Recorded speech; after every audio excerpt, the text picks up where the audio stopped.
barod i gychwyn.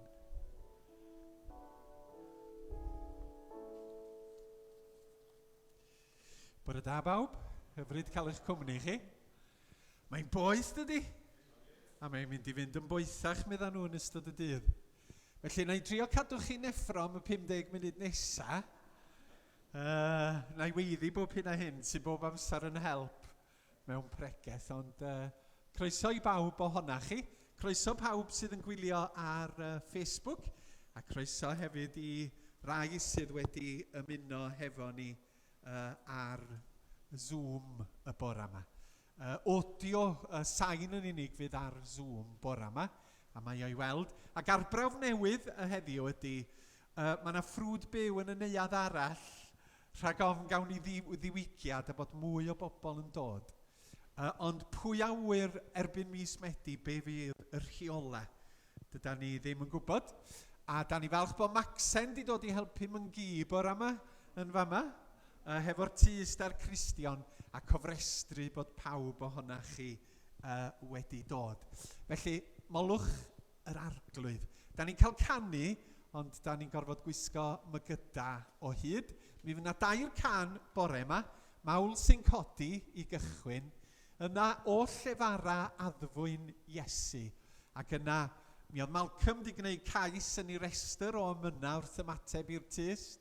Tydi awnaeth y wyrth o Grist fab Duw i ni gloi hefo'r haleluia yn yn calonna ni ar ddiwedd y gwasanaeth. Ond da ni'n mynd i darllen salm hefo'n gilydd. A salm 148. A'r salmydd yn yn hannog ni addolwch yr arglwydd. Newch chi ddarllen y geiriau hefo fi, mae yna 2 sleid. Molwch yr arglwydd o'r nefoedd. Molwch ef yn yr uchelderau. Molwch ef ei holl angylion. Molwch ef ei holl luoedd. Molwch ef hael a lleiad. Molwch ef yr holl ser disglair. Molwch ef nef y nefoedd a'r dyfroedd sydd uwch y nefoedd. Bydded iddynt foli enw'r arglwydd, oherwydd ef a orchmynodd, a chrewyd hwy, fe gwnaes yn sicr fyth bythoedd, rhoes iddynt ddeddf nas torrir.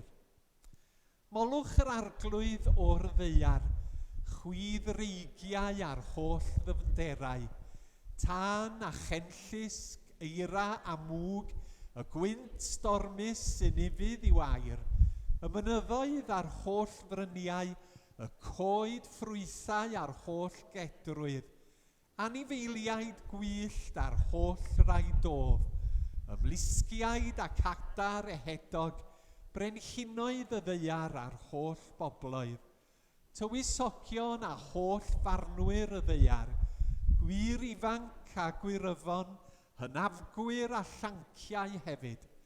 Bydded iddynt foli enw'r arglwydd, oherwydd ei enw ef yn unig sy'n ddyrchafedig, ac mae ei ogoniant ef i'w chlaw deiar a nefoedd. Y mae wedi dyrchafu corn ei bobl, ac ef i'w moliant yr holl fyddlondian. Bobl Israel sy'n agos ato, molwch yr arglwydd. Felly mae'r gwahoddiad i ni sydd yn fama o bob oed ac i'r byd yn gyfan. Heddiw dowch i foli yr arglwydd. Gawn ni gydweddio. Mae'n hyfryd ar fore braf o haf i ddod ynghyd i daddoli di. I fyfrio ar dy berffeithrwydd ac ar dy ras rhyfeddol tuag ata ni, o fewn i'r greadigaeth. Mae'r greadigaeth yn clodfori y crewr. Y moroedd a'r awyr las a gwres yr haul, yr anifeiliad a'r planhigion a'r coedydd yn dy glodfori di. A da ni'na fel dynoliaeth am dy ganmol di ar y sul hwn. Ac i ddiolch i ti mae Duw cariad a Duw ffyddlon i'w ryfeddu wyt ti. Helpa ni yn yr addoliad heddiw drwy yr ysbryd glân i feddwl, i ddeall dy eiriau Ac i'r ysbryd lenwi yn calonnau gyda llawenydd a sangnefedd a dedwyddwch wrth i ni sylweddoli a dathlu mae ti yw ein Duw. A dy fod ti'n dduw ysblennydd ac yn dduw tragwyddol a di-ddarfod. Ar hyd a lled y byd y bore yma, mae yna filiynau ar filiynau o bobl wedi dod at ei gilydd yn enw Iesu Grist i dyfawrygu di. Bendithiad y bobl ym mhob cyfandir, ym mhob gwlad ac ym mhob eglwys, fel y bo'r mawl yn codi yn ddiasbedain i dy glustiau di.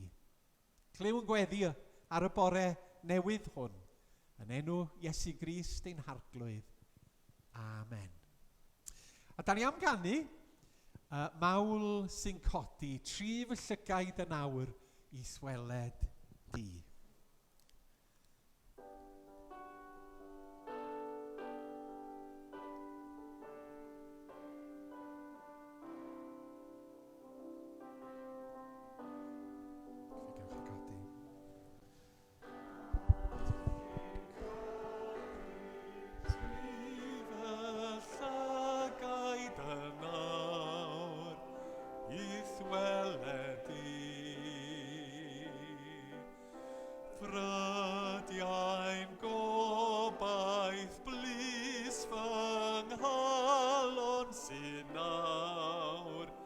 Yn dy geisio di,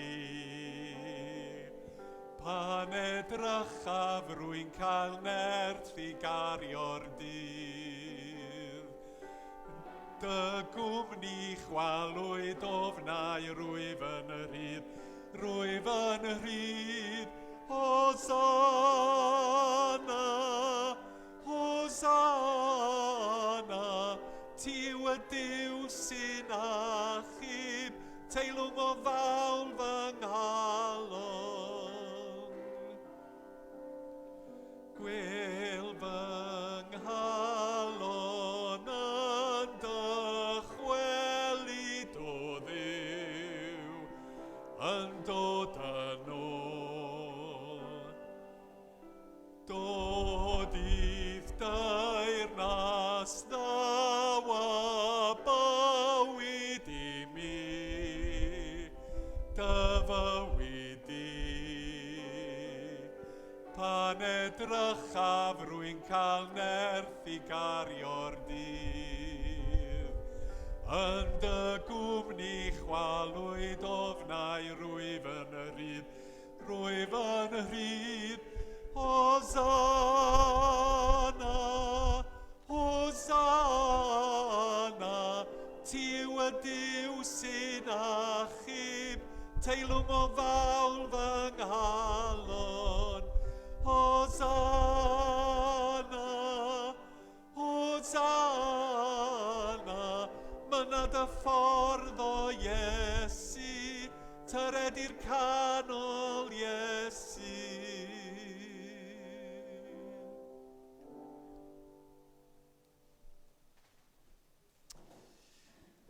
Gai wahodd Gwilym Dafydd ymlaen i ddarllen i ni.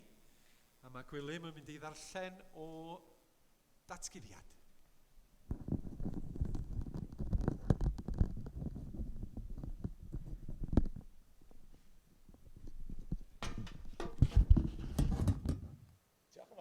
Diolch yn fawr, Alun. Wel, dyma'r darlleniad bore yma.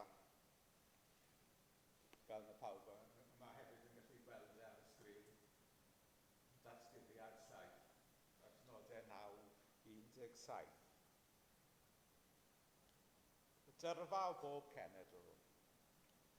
Ar ôl hyn edrychais, a gweled dyrfa fawr na allai neb ei rifo, o bob cenedl, a'r holl lwythau a phobloedd ac ieithoedd, yn sefyll o flaen yr orsedd ac o flaen yr oen, wedi ei gwisgo a mentyll gwynion a phalmwydd yn ei dwylo. Yr oeddet yn gweiddi a llais uchel, buddugoliaeth i Duw ni sy'n eistedd ar yr orsedd ac i'r oen. Yr oedd oedd yr holl angelion yn sefyll o amgylch yr orsedd, a'r heneriaid, a'r 4 creadur byw, a syrthiasant ar eu hwynebau ger bron yr orsedd, ac addoli Duw gan dweud, Amen. Un Duw ni y bwr mawl a'r gogoniant a'r doethineb a'r diolch a'r anrhydedd a'r gallu a'r nerth yn oes oesoedd. Amen. Gyfynnodd un o'r heneriaid i mi, y rhai hyn sydd wedi ei gwisgo a mentyll gwynion, pwy ydynt? Ac o ble y deithant? Dywedais wrtho, ti sy'n gwybod, barglwydd. Meddai yntau wrthyf, dyma rhai sy'n dod allan o'r gorthrymder mawr. Y maent wedi golchi ei mentyll, a'i canu yng ngwaed yr oen. Am hynny, y maent o flaen gorsedd Duw, ac yn ei wasanaethu ddydd a nos yn ei deml, a bydd yr hwn sy'n eistedd ar yr orsedd yn preswylio gyda hwy. Ni ddywynant mwy, ac ni sychedant mwy, ni ddaw ar ei gwarthaf, na'r haul, na dim gwres. Oherwydd bydd yr oen sydd yng nghanol yr orsedd yn ei bugeilio hwy, ac yn ei harwain i ffynhonnau dyfroedd bywyd, a bydd Duw yn sychu pob deigryn o'i llygaid hwy. Amen. Diolch fawr i ti, Gwilym, am y darlleniad, a fyddai'n cyfeirio at ran o hwnna. Yr darlun ma o'r cenhedloedd yn dod at ei gilydd i addoli Duw nes ymlaen yn y gwasanaeth. Fe gawn ni y gyfnod o weddi, ac yn y weddi mi fyddai'n cyfeirio at y plant a'r myfyrwyr, mae'n ddiwedd tymor, yr ysgolion a'r athrawon, a'i cyflwyno nhw, da chi'n gwybod, yn gyffredinol i'r arglwydd. Byddai'n sôn am yr haint ac yn cyflwyno y trydydd ton ger bron Duw, ac hefyd yn gweddio am heddwch cymdeithasol wrth feddwl am hiliaeth. Oes na unrhyw beth yr hoffech chi i mi gyfeirio ato fo yn y weddi y bore yma? Petra?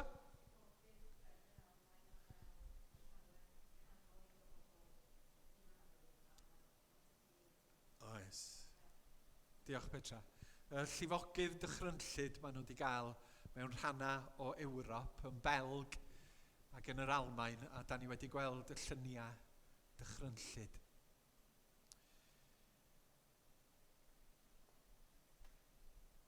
Unrhyw beth arall? Y cleifion Ebeneser a'r rhai sy'n cael triniaeth. Nawn ni gyflwyno'n cyd-aelodau. Diolch fawr, dewch i ni blygu pen.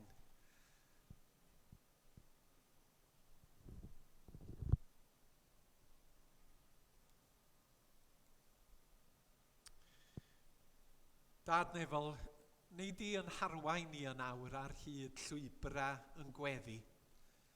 Fel nad yda ni yn gweddio nôl yn mympwy yn hunan, ond dan holeini dair a thysbryd di yn y gwasanaeth hwn. Diolch am gyfle i daddoli, a diolch am gyfle gyda'n chwiorydd am brodyr yn yr arglwydd Iesu, fyfyrio ar dy gariad, di-ddarfod yn yr arglwydd Iesu. Mae dy gariad fel ffynon sydd byth yn sychu, yn ddi-hysbydd yn ei heilioni ac yn ei charedigrwydd ac yn ei harwydd o cad. Nid yn unig i'r ddeiar ac i ddynoliaeth yn y gorffennol ac yn y presennol, ond i'r dyfodol. Ac ymhellach na'r dyfodol y mae arwydd o cad dy gariad yn Iesu, oherwydd i fod o hyd ragwyddoldeb ei hun. A heddiw fe gawn gyfle i fod yn sŵn y cariad hwn. Y cariad mwyaf mawr erioed a glywyd sôn. Y cariad sydd fel y moroedd a'r tosturiaethau sydd fel y llu. A boed i'r cariad hwn olchi drostan ni yn addoliad yn awr. Ac i ddiferion y cariad dreiddio a hydreiddio i mewn un calonnau ac un meddylia ac un hysbryd. Fel yn bod ni drwy ffydd yn yr arglwydd Iesu, yn y troi yn ffynon o ddŵr bywiol sydd yn llifo gyda'r gariad di dy hun. O fewn ein teulu, o fewn ein stryd ac o fewn ein cymuned. Da ni'n diolch am Iesu Grist. Yn diolch am y ffordd da ni'n dod i sadnabod i drwyddo ef. Yn y dyddiau olaf hyn, rwy ti wedi llefaru gyda ni mewn mab, Iesu Grist ei hun. Ac yn yr Iesu da ni yn gweld yr iachawdwriaeth. Yn yr Iesu da ni'n profi yr iachawdwriaeth.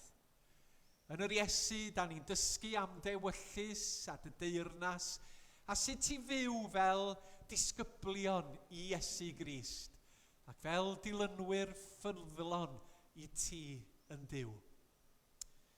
Yn y gwasanaeth siarad hefo ni, yn yr oedfa hon, ni di'n hadeiladu ni yn dealltwriaeth ac yn ffydd, fel yn bod ni'n dod yn debycach i Iesu Grist. Os oes na gwestiynau yn calonnau arglwydd, neu di yn hateb ni. Os oes na amheuon ac ansicrwydd, neu di'n cadarnhau ni. Os oes na bethau da ni ddim yn deall, neu di oleuo yn deall, fel yn bod ni'n amgyffred yn well, dyfawredd a dogoniant. Yn gweddi, da ni am eiriol hefyd dros y byd a thros yr amgylchiadau. Fe gofion yn arbennig am yr llifogydd dychrynllyd sydd wedi digwydd yn Bwlgaria a'r Almaen a Gwlad Belg. Am y difrod sydd wedi bod i eiddo, ond y waith na hynny arglwydd am y bywydau a gollwyd, am y teuluoedd sydd wedi bylchu, ac am gymunedau sydd mewn sioc a galar ar hyn o bryd, oherwydd fod i byd wedi troi wyneb i weired.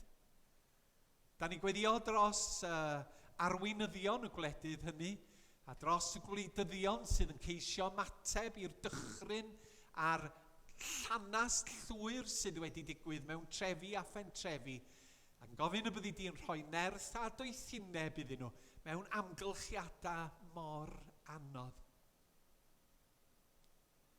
Cyflwynwn y cleifion yn gweddia. Y rhai hynny sydd wedi derbyn triniaethau yn ddiweddar. Rhai o'n haelodau ni'r wythnos dwytha wedi bod mewn ysbyty gofala drostyn nhw a dyro adferiad iechyd iddyn nhw. Da ni'n gweddio dros yr henoed hefyd, yr hynny sydd mewn oedran 10 erbyn hyn, ac yn teimlo y corff yn gwanychu. Bydd di yn agos atyn nhw drwy'r ysbryd, iddyn nhw brofi dyfendith di o ddydd i ddydd, ac i sylweddoli fod y gobaith yn yr arglwydd Iesu yn gobaith diddarfod. Nid yn unig ar gyfer y bywyd hwn, ond ar gyfer y bywyd sydd yn dod. Gwarchod drostyn nhw, dros y teulu sydd yn gofidio ac yn eu cynnal nhw o ddydd i ddydd. A dyro gariad gofal yn eu calonnau. Da ni'n cofio hefyd ar Sul cynta y gwyliau ysgol am y plant, am y bobl ifanc, am y myfyrwyr, a blwyddyn academaidd wedi dod i ben. Wythnosa o hamdden neu o wyliau neu o brysurdeb yn dod, a da ni'n gofyn i ti i'w gwarchod nhw a'i diogelu nhw. Rhai yn newid ysgol, rhai yn ansicr o'r dyfodol, rhai ddim yn gwybod beth sydd yn mynd i fod. Arglwydd, wneud i cynorthwyo nhw yn eu dewisiadau, yn eu ansicrwydd, ac i wynebu y pethau hynny sydd yn eu gofidio nhw. Bydd yn agos at yn pobl ifanc ni, arglwydd. Y bydda nhw'n profi goleuni yr arglwydd Iesu Grist. Y byddi di'n rhoi doethineb iddyn nhw ac y byddan nhw'n profi agosatrwydd yno ti. Ac os ydy ffydd nhw yn ansicr, rho ffydd iddyn nhw, Dad, fel i bod nhw'n gallu ymddiried yno ti. Da ni'n diolch am yr ysgolion ac am y gwaith, yn diolch am y prif athrawon ac am yr athrawon sydd wedi gweithio mor galed mewn dyddiau anodd. Dyro iddyn nhw gyfle i ymlacio ac i gryfhau yn ystod yr wythnosau nesaf hyn. A da ni'n cofio eto am yr haint, am y datgloi rheola sydd yn digwydd yr wythnos hon. A'n gweddio na fydd drydydd don yma o Covid-19 mor ddyfrifol ac a fu. Roedd o'i thineb i'n gwleidyddion i wneud penderfyniadau rhesymol, nid byrbwyll. Rhesyma sydd yn diogelu yn gyntaf fywyd y trigolion sydd wedi ei hethol. Tyr da thangnefedd i'n teuluoedd, tyr da heddwch a chytgord yn yn cymunedau, a thanseilia a pesa hynny sydd yn hyrwyddo hiliaeth ac anghydfod a chasineb ac yn esgor ar drais. Clyw'n gweddi dros Ebeneser am bwriadau dros yr haf ac yn arbennig mis Medi, fel y bod ni yn ymegnio, yn cadarnhau yn cymdeithas a'n gilydd ac yn gwahodd pobl newydd i'n plith. Gofynnwn hyn yn enw Iesu Grist a'n dysgodd i weddio gan ddweud ein tad yn y nefoedd, sancteiddiau'r denw, deled y deyrnas, gwneler dewyllus ar y ddeiar fel yn y nef. Dyro i ni heddiw ein bara beinyddiol, a madda i ni ein troseddau, fel yr ni wedi maddau i'r rhai a droseddodd i'n herbyn. A phaid tan dwy'n i brawf, ond gwared ni rhagdrw. Oherwydd eiddo ti yw'r deyrnas, a'r gallu a'r gogoniant am byth. Amen.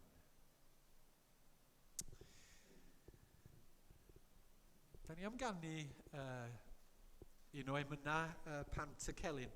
Gai fynd trwy'r geiriau fel bod ni'n ystyried yr hyn da ni yn ei ganu.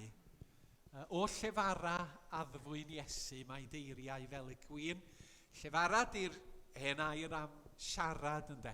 Addfwyn Iesu nid i siarad hefo ni, oherwydd mae deiriau di fel gwyn. A mae'r geiriau hynny yn dod â thangnefedd i'n calonnau. Mae o yn dod â heddwch i ni wrth wybod efo ti fab Duw yn siarad hefo ni. Ac sydd o anfeidrol rhin. Anfeidrol ydy tragwyddol, di ddarfod sydd ddim yn marw. Ac rhin ydy ansawdd y geiriau hynny. Rhin. Rhin geiriau, ansawdd geiriau Iesu Grist. Maen nhw'n dragwyddol. Nid dros tro, nid am yr gwasanaeth hwn, nid am yn bywyd ni, ond hyd dragwyddoldeb. Mae holl leisiau'r greadigaeth, yr holl bethau hynny yn y byd yma, sydd yn gweiddi arna ni, sydd yn dweud, peidiwch credu yn yw, peidiwch dilyn Iesu Grist, lleisiau'n cnawd ni, lleisiau'r byd yma, sydd yn galw cymaint arna ni ar hyn o bryd, ac yn mudo, gwasgu mute button ar lais Iesu Grist, fel nad ydyn ni'n gallu glywed o. A be mae'r emyn, mae Pant Celyn yn gofyn ydy, gwasga'r mute button ar lleisiau'r byd. Mae holl leisiau'r greadigaeth, holl ddeiniadau cnawd a byd, wrth dy lais di, dy lais tawel a hyfryd, yn distewi a mynd yn fyd.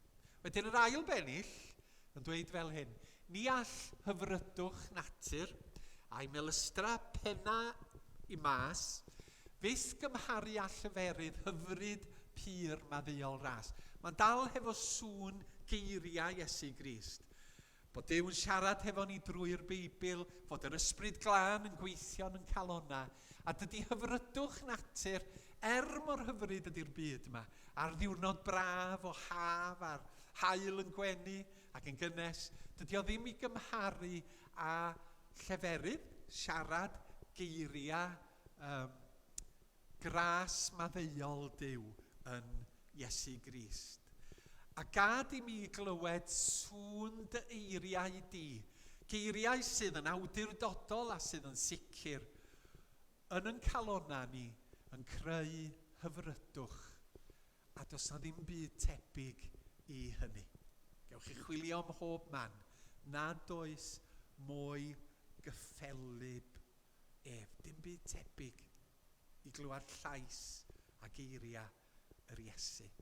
Ac yna, y pennill ola, mae yna 3 yn caneuon ffydd, 2 oedd yn y caniedydd. Nid i ddeitha fi arglwydd Iesu na deiddo di ydw i. Ti wedi myrhynnu fi, ac felly ti sydd bia fi. Mewn ffordd sydd yn eglur, tor amheuaeth sych digysur, tywyll dyrus cyn bo hir. Os da ni'n ama, os da ni'n ddigysur ynglyn â'n ffydd, os da ni'n teimlo bod pethau'n dywyll heddiw, mae Iesu cadarnhaf y ffydd, dilea'r tywyllwch, tir dargyn golini, rwy'n hiraethu am gael clywed un o eiriau pur y nef, nes bod ofon, du a thristwch yn tragwyddol golli lle. Cadarnhau ni yn y ffydd. Lle dewch chi ni ganu? Geiriau Pant y Celyn.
Mae rhaid mi ddweud, mae hwnna'n un o'n hoff emynaf fi, lle da ni'n agor yn hunan i'r arglwydd Iesu ac yn dweud arglwydd siarad hefo fi, arglwydd dylanwada arna fi, arglwydd heddiw, dwi'n ansicr ac yn ofnus ond tyrd hynny, tyrd a cadarnha fy ffydd. O'n i wedi meddwl, pregethu bore yma'r Salm 119, Ond nes i weld rhagolwg yn y tywydd a gweld bod ti'n mynd i fod yn boeth. A do'n i'm isio'r bregas fynd yn rhy hir y bore yma. Oherwydd mae Salm 119 dipyn yn hirach na Salm 117. Felly dyma fi penderfynu na peth call. Fysa mynd am y salm byra y bore yma. Mae'r awyrin yma yn gwneud ti yn reit neis. Os da chi'n oer, dydwch wrth tudur i droi yr awyru i lawr. Ond mae o reit braf yn y tu blaen yma, beth bynnag. Dyma'r salm fyra, Bibl Cymraeg Newydd Diwygiedig, molwch yr arglwydd, yr holl genhedloedd. Clodforwch ef yr holl bobloedd, oherwydd y mae gariad yn gryf tuag atom, ac y mae ffyddlondeb yr arglwydd dros byth. Molwch yr arglwydd. Mae salma 113 i salm 118 yn cael ei galw'n salmau y halel eiffdaidd. Oherwydd yn traddodiadol mae'r Iddewon adeg y Pasg yn canu y salmau yma. Ac adeg y Pasg mae'r Iddewon, ac mi oedd yr Iddewon, yn cofio sut yr oedd Duw wedi rhyddhau nhw o gaethiwed yn yr Aifft. Ac oedden nhw'n cofio nôl i'r digwyddiadau hynny ac yn canu y salmau yma. A mae Salm 114 enghraifft yn cychwyn fel hyn. Pan ddaeth Israel allan o'r Aifft, tŷ Jacob o blith pobl estron ei hiaith, daeth Jiwda yn gyseg iddo, ac Israel yn arglwyddiaeth iddo. Edrychodd y môr a chilio a throdd yr Iorddonen yn ei hôl. Felly, yn yr gadwyn o salmau yma, mae yna ddiolch ac addoli a clodfori yr arglwydd Dduw, Jehova, oherwydd ei fod o wedi rhyddhau nhw o'r Aifft. A o'n i'n chwilio am fideo ganu traddodiadol Hebraeg Iddewig i ni gael naws, ond doedd na ddim fideo o Salm 117, oherwydd barddoniaeth ydy ond a chanu sydd yn digwydd. A da ni'n colli gymaint o fethu darllen nhw yn yr Hebraeg a'i canu nhw hefo'n gilydd. Salm fyra, 117, yn cychwyn hefo anogaeth calonogol a gwahoddiad i addoli Duw. Molwch yr arglwydd, meddai. Dewch gyda ni i foliannu. Jehova ydy'r gair Hebraeg sydd yn digwydd ar y dechrau yn y fan yma. Jehova. Dewch i addoli. Clodforwch, molwch yr arglwydd. Be di addoli? Wel, addoli yn syml ydy rhoi yn bywydau i wasanaeth Duw. Da ni weithiau meddwl am addoliad. Mae dyma ydi o, mae'n rhan ohono fo, bod yna griw o Gristnogion yn dod at ei gilydd ac yn canmol Duw am ei gariad. Mae hwnna'n rhan ohono fo. Ond pan da chi'n mynd o yma i wres y dydd, pan da chi'n bita'ch cinio, pan da chi efo'r teulu, pan da chi yn y gwaith, pan da chi yn eich gwyliau, mae hwnna yn addoliad hefyd. I ni fel Cristnogion, dydy addoliad byth yn digwydd, ond mae bob dim da ni'n ei wneud yn rhan o foliannu a chlodfori Duw. Ond yn y fan yma, mae'r salmydd yn sôn am elfen mewn addoliad, a mae o'n gwahodd pobl i ddod hefo fo i'r deml bryd hynny i glodfori Duw. A sylwch, nid mola ma'n ddeud, ond molwch, nid unigol ydi o, ond lluosog. Felly, dowch at eich gilydd yn gyson i foliannu Duw. Dowch efo fi i'r deml i glodfori a moli yr arglwydd. Addoli Duw ydy cydnabod mawredd, perffeithrwydd a daioni Duw a derbyn ei arglwyddiaeth ar yn bywyda. Ac am Dduw, yr hawl arna ni, oherwydd yn gyntaf na fod i'r crewr, ac o hefyd mae o wedi'n prynu ni yn yr arglwydd Iesu. Yr ail anogaeth ydy cenwch fawl iddo ni, clodforwch ef. Molwch yr arglwydd ac yna clodforwch ef. Ac un gair di molwch yr arglwydd ac un gair yn Hebraeg ydy clodforwch ef. A mae'r gair yn y fan yma, clodforwch ef, ydy'r gair siabach. A be mae'n dweud ydy, clodforwch yr arglwydd yn uchel. Nid yn dawel, mae'n addoliad tawel a tangnefeddus hefyd. Ymlonyddwch de, a gwybyddwch mae yr arglwydd sydd yw. Ond nid dyna'r unig fath o addoliad. Mae'n addoliad swnllyd a llafar hefyd. Os da chi'n mynd i ganfed salm, mae o'n dweud cenwch yn llafar Beibl William Morgan yn dydi. Cenwch yn llafar. Beibl Cymraeg Newydd, salm 100, bloeddiwch mewn gorfoledd.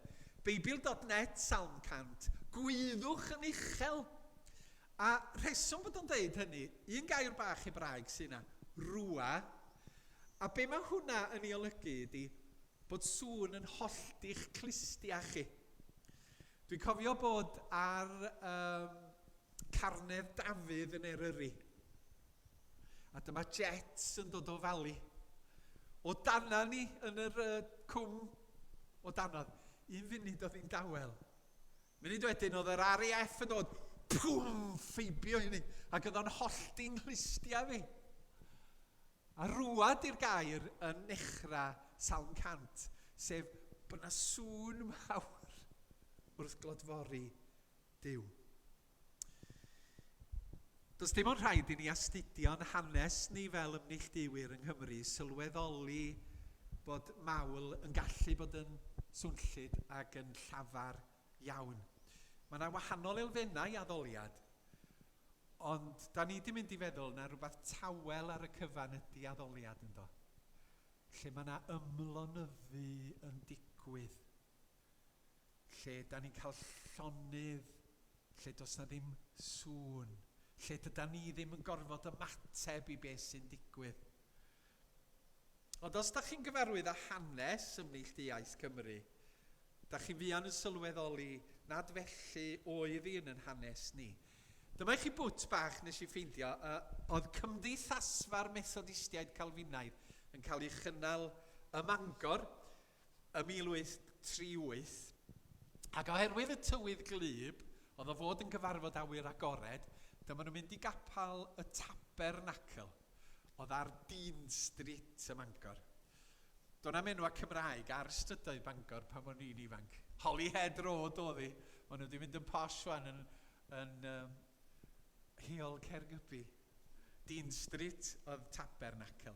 Nath y gau yn fuan y capel, a'r cyn yng ngeni fi mewn gwirionedd, a mi drohwyd o wedyn yn Octagon Nightclub oedd yn yr hen Tabernacl. Ac un o'r nosweithiau yn y gymdeithasfa roedd cyfarfod pregethu, dwi'n darllen, yn y Tabernacl a'r capel o dan ei sang. Y pregethwr noson honnodd John Phillips a John Hughes Pontroppet. Mae fo John Hughes Pontroppet. O'n i'm yn gallu ffeindio llun o John Phillips. Ond wrth gwrs, oedd John Hughes Pontroppet yn gyfrifol am gofnodi emyna Ann Griffiths ar bapur. Oedd Ann di cyfansoddi nhw yn ei ffen a wedi dysgu y forwyn Ruth i hemyna. Ac yna mi oedd Ruth wedi prodi John Hughes Pontroppet, ac oedd John Hughes wedi sgwennu nhw lawr, a dyna pam bod ganddo ni emyna Ann Griffiths. Ac oedd o a John Phillips yn pregethu yn yr oedfa. Ac fel hyn mae Henry Lewis yn disgrifio'r oedfa. Henry Lewis oedd wedi sgwennu hanes Eglwys y Tabernacl. Pregethau John Phillips oedd ei ar y geiriau, cymer addysg o Jerusalem. Yr oedd ei weinidogaeth yn dra effeithiol ar gorfoledd mor gyffredinol ac mor uchel fel cyn y diwedd nas gellid clywed yr un gair o'r bregeth yn yr oriel. Yr hybarch John Hughes Pontroppet oedd ei bregethu olaf. Dywedir ddarfod iddo roddi pennill allan i'w ganu cyn cymeryd ei destun, ac i'r pennill gael ei ganu gan y rhai oedd yn y set fawr a'r cyffiniau. Na wyddai yr rhai oedd yn y galeri, gan fod y gorfoledd yn boddi y cwbl. Gwelid yr hen batriarch yn dodi ei law agored wrth ei wemisau cynorthwyo i'w lais. Ond ofer cyrhaeddau yr un gair a ddywedau glistiau neb oedd yn yr oriel na'r rhannau o'r llawr. Roes y pregethwr i fyny'r cais a therfynodd y gwasanaeth, ond parhaodd y gorfoledd uchel yn hir ar ôl hynny. Ac oedd hon, fel hyn oedd o'i dfan yn aml iawn. Cyn y dyddiau parchuso Victoria yn ail hanner y ganrif, ac un o nodweddion oes Victoria oedd rhoi strwythyr i bob dim yn bodoli. Nath nhw rhoi strwythyr a trefn ar bopeth yn oes Victoria yndo. Dyna ddyn o gryfdera a gwendida. Ond fe newidiodd hwnnw addoliad y Cymru. A'i wneud o'n llawer mwy tawel a diamateb, lle oedd un person yn sefyll yn y tu blaen yn arwain yr addoliad. Chi'n gweld, da ni wedi cael yn creu addoli Duw. A mae addoli fod yn rhan greiddiol o'n bywyda ni. Yn rhan sylfaenol o'n cymdeithas a'n teuluodd ni. Chi'n gwybod, yn Genesis wrth ddisgrifio cyflwr perffaith ar y cychwyn, mae'r darlun da ni'n gael o ddynoliaeth addag Efa yn byw mewn perthynas efo Duw y crewr yn dydi. Does na'm rhyfel, does na'm anghyfiawnder, does na'm salwch, does na ddim marwolaeth, does na ddim anghyfiawnder. A mae pobl yn byw mewn perthynas hefo Duw. Ac felly yn crewyd ni i fyw. Mae pawb ohona ni angen addoli yr arglwydd. Ac os da ni ddim yn gwneud hynny, mae rhywbeth yn cael ei rwygo allan o'n bodolaeth ni ac yn gadael ni yn anghyflawn, yn aniddig ac yn anfodlon. A da ni'n gweld hyn yn y gymdeithas. Pobl yn trio bob math o bethau, ond dyn nhw ddim yn gallu teimlo yn hapus ac yn gyflawn. A mae dau beth am addoliad. Mae Duw yn haeddu'n addoliad ni oherwydd pwy ydy Duw. Mae'n grewr, mae o'n gynhaliwr, mae o'n achubydd yn yr arglwydd Iesu. Mae Duw yn hael ac yn garedig ac yn faddeugar ac yn drigarog. Dyna'r peth cyntaf, mae Duw yn haeddu addoli. A'r ail beth ydy, fel dwi wedi awgrymu, mae addoli Duw yn weithred llesol i ni fel creaduriaid. Mae'n dda i ni addoli. Mae'n dda i ni fyfyrio rhywbeth a rhywun y tu allan i ni yn hunan, i'n sefyllfa. Rhywbeth gwychach, dibynadwy, ffyddlon, rhywun dibynadwy a ffyddlon. Os da ni'n gweld hyn mor aml yn cymdeithas ni ar hyn o bryd, bod o yn niweidiol iawn i gymdeithas fyfyrio gormod arni hi hun. Bod pobl yn myfyrio'n unig arnyn nhw eu hunan. A mae'n byd olwg nhw a'i dealltwriaeth nhw'n mynd yn fach ac yn fach, a maen nhw'n cael traffarth ymdopi. Ond mae addoliad yn rhyddhau ni o fod yn hunan ganolog. A mae addoliad yn tywys ni gydnabod mawredd a godi dywgrwydd a heilioni a chariad Duw tuag ata ni. A rwsyd mae'n rhyddhau ni dydy o dyndra myddiaeth ni yn hunan. O, mae gymaint o bobl angen yr arglwydd Iesu. Mae'n cymdeithas ni angen addoli yr arglwydd. Oherwydd wrth wneud hynny, da ni'n rhoi yn bywyd, nid yn cyd-destun ni yn hunan a beth sy'n digwydd i ni a ddech chi'n bod yn llawenydd a'n tristwch ni, ond mewn Duw tragwyddol, mewn cariad ac mewn gras rhyfeddol. A mae cymdeithas yn llenwi'r bwlch efo consumerism, prynwriaeth, prysurdeb, diddordeba, cerddoriaeth, mindfulness, myfyrio, ymlonyddu, chwaraeon, pob math o bethau. Cadw'n heini. Ond does na ddim byd sydd yn gallu llenwi'r gwacder hwn o fethu addoli Duw. Rwan tan yr ail adnod, sut mae'r amser yn mynd, yn yr ail adnod, Dau bwynt sydd yn y breges, a hwn ydy'r ail, a hwn ydy'r pwynt ola. Mae o'n dweud, oherwydd mae gariad yn gryf tuag ato, neu Bibl.net, mae gariad tuag ato ni mor fawr, ac mae ffyddlondeb yr arglwydd dros byth, neu mae'r arglwydd bob amser yn ffyddlon. Mae di gwahodd ni addoli, do. Dewch efo fi'r deml i glodfori Duw. Ond fama mae'n rhoi dau reswm pam y dylian i glodfori. A mae'n sôn am y cariad, a mae'n sôn am ffyddlondeb Duw. Cariad Duw a ffyddlondeb Duw. Mi oedd yr Iddewon yn ymwybodol iawn na nhw oedd pobl Dduw. Cenedl etholedig Duw. Ac mae yna bwyslais mawr yn yr Hen Testament ar hyn. Chi dim hobol i, a dwi'n Dduw arna chi. A trwy gydol i hanes, mi oedden nhw'n ymwybodol hefyd i bod nhw'n fwy na dim ond hynny, bod hynny'n beth mawr. Ar un llaw, mi oedden nhw'n ddirmygus o genhedloedd eraill, yn dreisgar tuag at genhedloedd eraill. Ond yna, mi oedden nhw hefyd yn ymwybodol y byddan nhw'n dod a bendis i genhedloedd eraill. A rydych chi'n gweld, molwch yr arglwydd medda fo, nid pobl Dduw, nid Israel, nid Jiwda, ond yr holl genhedloedd. Holl genhedloedd y byd. Dewch i ymuno gyda ni i addoli Duw. Clodforwch ef. Pwy? Rhei? Naci, pawb. Pobloedd. Pawb. O bob llwyth a iaith.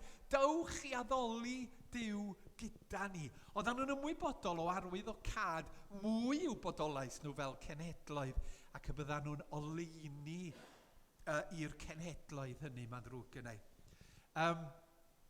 Mae o'n deud yn dydyn Eseia 49, peth bychan yw i ti fod yn was i mi, Israel, i godi llwyth Jacob ar ei traed, ac adfer rhai cadwedig Israel. Beth wnaf di yn oleuni i'r cenhedloedd, i mi achawdwriaeth gyrraedd hyd eithaf y ddeiar. Ac mae'r salmydd yn gwahodd cenhedloedd y byd i addoli, pobloedd y byd i ganu mawl i Dduw. Dyna pam nes i ofyn i Gwilym ddarllen y darn mawr na o datguddiad ynde, sydd yn sôn am bydde di'r bobloedd, o'na ci, salm, sydd yn dweud, ar ôl hyn edrychais ac wele dyrfa fawr na allai neb ei rhifo, o bob cenedl o'r holl lwythau a phobloedd ac ieithoedd yn sefyll o flaen yr orsedd ac o flaen yr oen. Yr oeddent yn gweiddi, y darlun yn datguddiad o yn y diwedd, mae pobl o bob llwyth a iaith a chenedl a hil yn uno hefo'i gilydd i glodfori Duw yn enw ac yn heiddiant yr oen. A mae'n gysylltiedig hefo comisiwn yr Iesu, ewch i'r holl fyd i bregethu yr Efengil. A da ni'n addoli Duw oherwydd ei gariad a'i ffyddlondeb. Mae gariad tuag ato ni mor fawr. O'n i'n deud ar y dechrau, fe ysgrifennwyd yr gadwyn yma o salmau, ac mi oedd yr Iddewon yn ei defnyddio nhw adeg y Pasg, i gofio fod Duw wedi gwaredu nhw o'r aifft. Ac oedden nhw'n cofio am gariad a ffyddlondeb Duw iddyn nhw yn y gorffennol ac yn y presennol. Mi oedd o'n rhan bwysig o'i bywyd ac yn arbennig y ffordd yr oedd Duw wedi rhyddhau nhw pan oedden nhw'n gaeth weision yn yr aifft. Ac oedden nhw'n cofio bod Duw wedi dod â Moses i'w rhyddhau nhw. A phob Pasg drwy'r canrifoedd a'r milenia, mi oedden nhw'n cofio hyn dro ar ôl tro, cofio cariad a ffyddlondeb Duw tuag atyn nhw. Mae Duw yn caru ni, meddan nhw. Bob Pasg, mae Duw yn ffyddlon i ni, meddan nhw wrth ei gilydd. Ac wrth gofio ar rhannu'r stori a bwyta gwledd y Pasg, mi oedden nhw'n cael eu llenwi hefo addoliad. Dyma ddau reswm o leiaf i addoli Duw. Mae o'n gariad a mae o yn ffyddlon. A dyna da ni'n neud fel Cristnogion o wythnos i wythnos ynde. Da ni'n deud yr hanes wrth yn gilydd am gariad a ffyddlondeb Duw yn yr arglwydd Iesu Grist. Mae'r hanes yn debyg i'r Exodus yn Genesis, ond mae o'n fwy rhyfeddol. A da ni'n deud wrth yn gilydd am gariad Duw yn rhoi i fab i'n cymodi ni ac i'n hachub ni ac i ddod â ni i berthynas â fo. Da ni'n dweud wrth yn gilydd i fod o wedi'n rhyddhau ni i ryddid ac i fywyd sydd yn fywyd yn wir oddi wrth yn pechoda. Da ni'n dweud yr hanes am y Duw ddyn, hardd, perffaith, addfwyn, hael, sydd yn llawn grym a gostyngeidrwydd. A da ni'n deud wrth yn gilydd yr hanesion amdano, yn bwydo'r 5,000, yn tawelu y storm ar y môr, yn codi plentyn o farw yn fyw, yn iachau dyn oedd wedi i barlysu. A da ni'n rhannu'n gyda'n gilydd y benod honno amdano'n dioddef poenau ar y groes. Pam? Oherwydd fod Duw yn caru ac oherwydd fod Duw yn ffyddlon. A da ni'n rhannu'r hanes am y dydd llawn goleuni hwnnw, pryd y symudmyd ymlaen oddi ar y bedd, ac yr atgyfododd yr arglwydd Iesu Grist. Pam? Oherwydd fod Duw yn caru ni, ac oherwydd fod Duw yn ffyddlon. A da ni'n rhannu gyda'n gilydd yr hanes hwnnw amdano yn y madail, ac yn anfon yr ysbryd glân yn nerth i'r disgyblion. Pam bod ni'n rhannu'r hanesion? Oherwydd fod Duw yn llawn cariad ac yn ffyddlon tuag ata ni. Ac ymlaen trwy'r canrifoedd, hyd heddiw, mae Cristnogion yn dweud yr hanes rhyfeddol am Iesu Grist wrth ei gilydd. A heddiw, Gorffennaf 18, 2021, dyma ni, yn griw o bobl Dduw drwy'r Iesu, yn dod at yn gilydd i ddweud eto am yr hanes rhyfeddol, am achubydd yn dod i'n byd, a da ni'n sylweddoli yng nghanolfan yr eglwys, ac yn deud wrth yn gilydd, ia, wyddwch chi be, mae Duw heddiw yn parhau yn llawn cariad, a mae Duw yn llawn ffyddlondeb tuag ata ni. A be di'r ymateb? Da ni'n addoli'r arglwydd, da ni'n clodfori'r arglwydd yma gyda'n gilydd, oherwydd i fod o'n llawn cariad ac yn llawn ffyddlondeb tuag ata ni. A'r gair olaf, Marfon, di rhoi y gair Hebraeg ar ddiwedd Salm 119. 2 elfen, halel, salmau halel, maen nhw'n galw'r rhain, a iad, sydd yn golygu Duw Yahweh. Haleluia, molwch yr arglwydd, mwyn ei enw. Amen. A da ni'n gorffan efo'r haleluia. Mae'r haleluia yn fy naid i. A rhoddaf Iesu fy mawrhad i ti. Dewch i ni ganu yr emyn hwn hefo'n gilydd.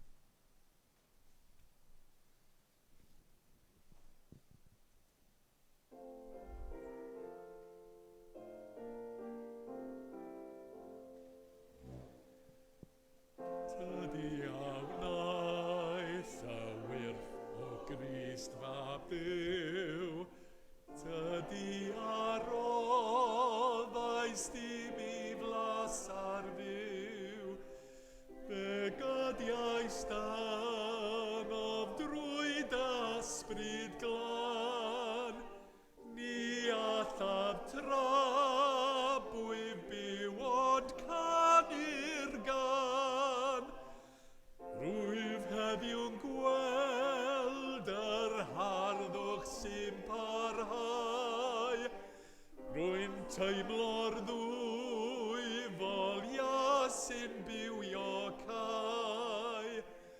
Mae'r haleluia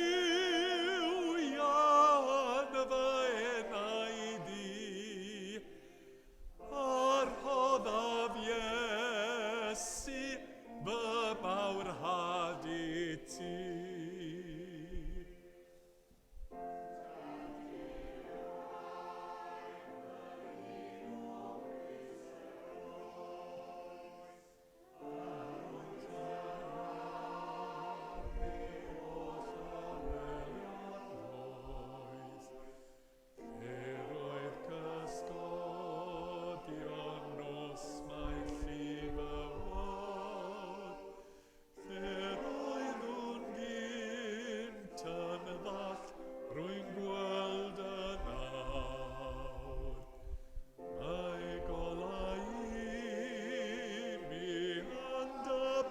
o'n hael, penllan wfang ar foledd yw dy gael.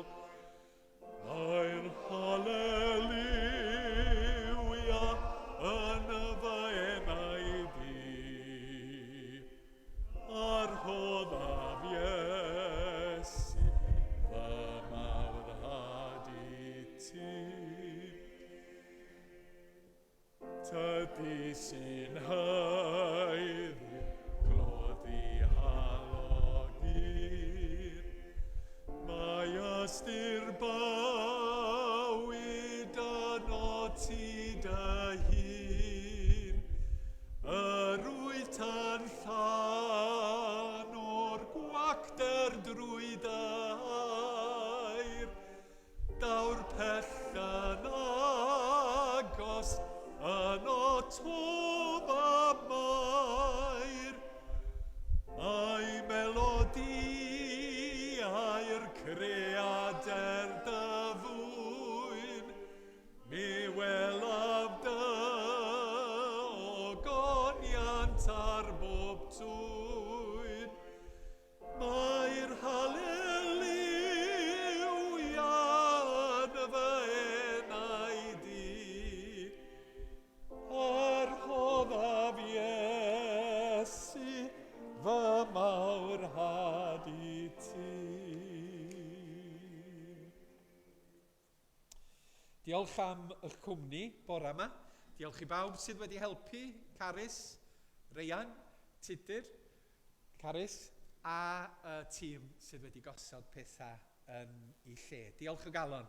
Pnawn yma, hanner awr wedi 4, mae cyfarfod angor yn Lufkins, Grangetown, a mae Mari McNeil yn siarad.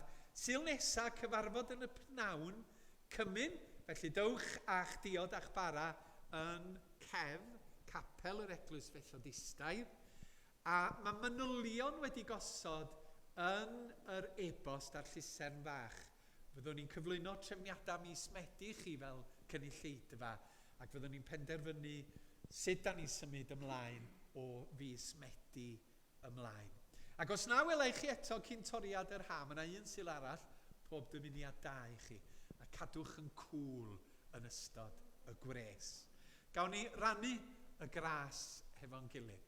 Gras sy'n harglwydd Iesu Grist, a chariad Duw, a chymdeithas yr ysbryd glân, a fyddo gyda chwi oll o'r awr hon hyd byth. Amen. Diolch yn fawr, fe gewch chi fynd allan i gymdeithasu.